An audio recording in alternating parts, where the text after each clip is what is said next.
అడిసిమిల్ గారు నమస్తే సార్. నమస్కారం అండి. సార్ దాదాపుగా 25 ఏళ్ల క్రితం, 25, 26 ఏళ్ల క్రితం కార్గిల్లో యుద్ధ మేఘాలు కమ్ముకున్నాయి. బహుశా మళ్ళీ మరొకసారి అటువంటి ఘటన యాదృచ్ఛికం కాదు, యథార్థం. దేనికంటే భారతదేశం గట్టిగానే ఆపరేషన్ సింధూర్ అని ప్రకటించింది. ఇదేమి ఆ, సర్జికల్ స్ట్రైక్ అనో లేకపోతే వేరే అని పెట్టలేదు. ఒక ఆపరేషన్ పేరు పెట్టుకున్నారు, ఆపరేషన్ సింధూర్. సింధూర్ అంటేనే ఎర్ర తిలకం, రెడ్ కలర్. అంటే క్లియర్గా మన వాళ్ళు చెప్తున్నారు. అంటే గతంలో అనేక యుద్ధాలు చూసుంటారు మీరు. ఇండియా పాకిస్తాన్వి 2, 3 యుద్ధాలు చూసుంటారు. అంటే మీకు అంటే అప్పటి అనుభవాలు, అలాగే ఇప్పుడు మీకు ఉన్న ఒక ఆశావహ దృక్పథంతోనే ఉంటాము. ఇప్పుడు మీకు ఉన్నటువంటి ఒక ఒపీనియన్ చెప్పండి సార్. ఓ తూర్పు పాకిస్తాన్ విముక్తి చేసిన సందర్భంగా నాకు బాగా గుర్తుందండి. అంతకుముందు మనం చదువుకోవడమే తప్ప ప్రత్యక్షంగా దాని గురించి చూసింది లేదు. అంటే బాగా చిన్న వయసులో ఊహ తెలిసి తెలియని వయసులో సినిమాకి ఎప్పుడన్నా పెద్దవాళ్ళతో కూడా సినిమాకి వెళ్తే ఆ వార్ దృశ్యాలు న్యూస్ రీల్ రూపంలో చూపించేవారు. విమానం నుంచి బాంబు దాడులు, బాంబులు రాలి పడటం, ఇవన్నీ పారాచూట్లతో దిగటం అనేటువంటి కొన్ని దృశ్యాలు న్యూస్ డివిజన్ అని న్యూస్ రీల్ అని సినిమాలో ప్రారంభంలో వేసేవారు. అలా కొంచెం లేలగా గుర్తుంది. అయితే ఆ, పాకిస్తాన్ నుంచి తూర్పు పాకిస్తాన్ మధ్య విపరీతమైన ఘర్షణలో భుట్టో, ముజిబుర్ రెహమాన్ మధ్య విపరీతమైన ఇది ఉండేది అప్పట్లో. ఇప్పుడు బంగ్లాదేశ్ గా పిలువబడుతున్న బంగ్లాదేశ్ గా ఉన్న తూర్పు పాకిస్తాన్ అప్పట్లో ఆ, ఆ ప్రాంతం మీద ఆ, ఉక్కుపాదం అణిచేసాడండి భుట్టో. చాలా దారుణంగా చేశాడు. అలాంటి పరిస్థితులు ఇందిరాగాంధీ గారు అప్పుడు తూర్పు పాకిస్తాన్కి విముక్తి కలిగించి బంగ్లాదేశ్ ని ఏర్పాటు చేశారు. ఇది అప్పట్లో ఆ యుద్ధం పూర్తి స్థాయిలో విజయవంతంగా వాళ్ళని పెద్దన్నగా అదుపు చేసి వాళ్ళ మధ్య విభేదాలు పరిష్కరించి వాళ్ళని ఎవరికాళ్ళు కొట్టు చావకుండా బాబు అని చెప్పేసి విడిగా ఏర్పాటు చేశారు. వాళ్ళు మరి అందరితో హ్యాపీగా ఉండాలి. నిత్యం కలిసి ఉండి కలయించుకునే కంటే విడిపోయి హాయిగా బతుకుతాం, ఎవరు బతుకోవాలి బతుకుతాం అనుకోరు. కానీ విచిత్రంగా పాకిస్తాన్ మనమే పగబట్టడం సహజం. మా దేశాన్ని ఎడతీసిందని. విచిత్రంగా బంగ్లాదేశ్ కూడా మనకు ఒక్కొక్కసారి చాలా దారుణంగా మనతో బంగ్లాదేశ్ కూడా వ్యవహరిస్తుంది. ఇవాళ కూడా బంగ్లాదేశ్ పాకిస్తాన్ మద్దతుగా నిలబడుతుంది. దాని తర్వాత చూస్తే మళ్ళీ కార్గిల్ యుద్ధం అనేటువంటిది కార్గిల్లో జరిగినప్పుడు మనకు కొంత నష్టం జరిగినా కానీ పూర్తి స్థాయిలో మనం విజయవంతంగా కార్గిల్లో విజయం సాధించాం. మనకి కూడా కొంత నష్టం జరిగింది. ఇక సర్జికల్ స్ట్రైక్ తర్వాత మోడీ గారి ఆధ్వర్యంలో సర్జికల్ స్ట్రైక్ జరిగింది.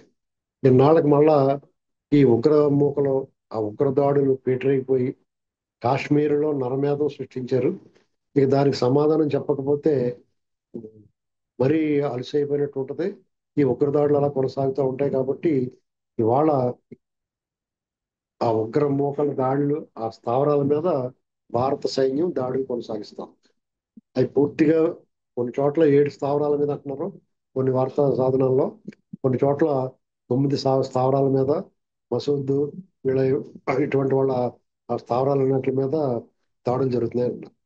కాబట్టి మనం ఇలాంటి పరిస్థితుల్లో దేశమంతా ఒక్కటై అందరి నోట ఒకే మాటగా వినపడాలి. భారత్ మాతకి చేయనటువంటిది అందరి నోట వినపడాలి. ఎందుకంటే ఇది దేశ సమగ్రతకు, ఐక్యతకి సంబంధించిన విషయం.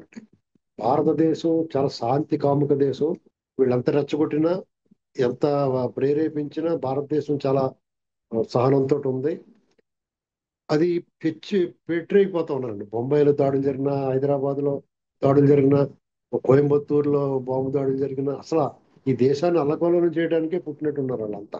వాళ్ళ బతుకాలు హాయిగా బతకున్నప్పుడు మనందరం అఖండ భారతదేశం ఒక ప్రత్యేకమైన దేశం కావాలనుకున్నారు. ఒక మతం ఆధారంగా దేశం కావాలనుకున్నారు, వెళ్ళిపోయారు. వెళ్ళిపోయిన తర్వాత హాయిగా వాళ్ళు అభివృద్ధి చెందాలి, వాళ్ళ బతుకాలు బతకాలి. అంతేగాని నిత్యం మన మీద ఏడు. దీని విషయంలో మనం చాలా సహనంగా వ్యవహరించాం, చాలా టాలరేట్ చేసాం. కానీ ఈ, ఇక సహనం వహించే పరిస్థితి లేదు. ఎందుకంటే రక్తం తాగుతున్నారు, రక్త పిశాచులా మారిపోయారు. ఈ ప్రపంచానికి సవాల్గా మారారు. ఈ ఆయుధాలు సప్లై చేసే ఆయుధాగారాలను ఆయుధాలు అమ్ముకునే ఆయుధ వ్యాపారాలకి ఇవన్నీ కావాలి. కాబట్టి వాళ్ళ వ్యాపారం కోసం వీటిని పెంచి పోషిస్తూ ఉంటారు. ఇవాళ ఎవరైతే పెంచి పోషించారో వాళ్ళందరికీ పడిందండి.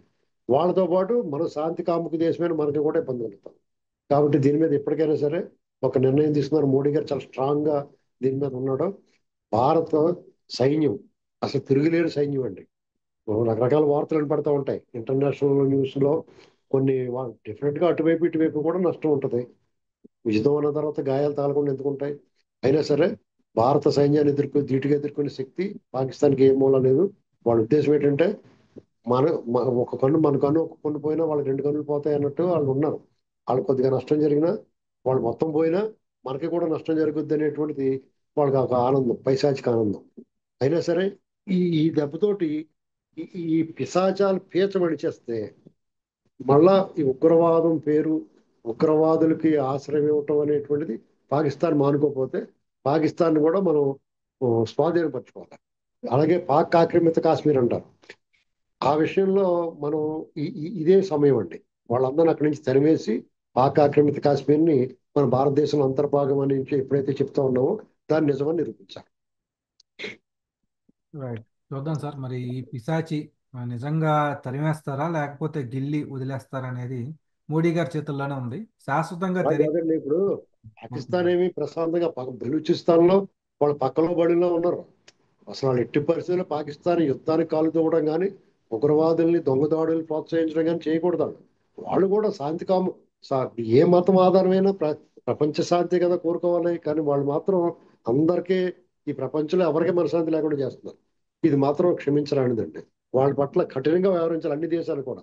వాళ్ళకి మద్దతు ఇచ్చిన వాళ్ళు కూడా ఉగ్రవాద దేశంగా ఉగ్రవాదులకు సపోర్ట్ ఇచ్చే వాళ్ళు ఎవరిని కూడా క్షమించకూడదు. రైట్.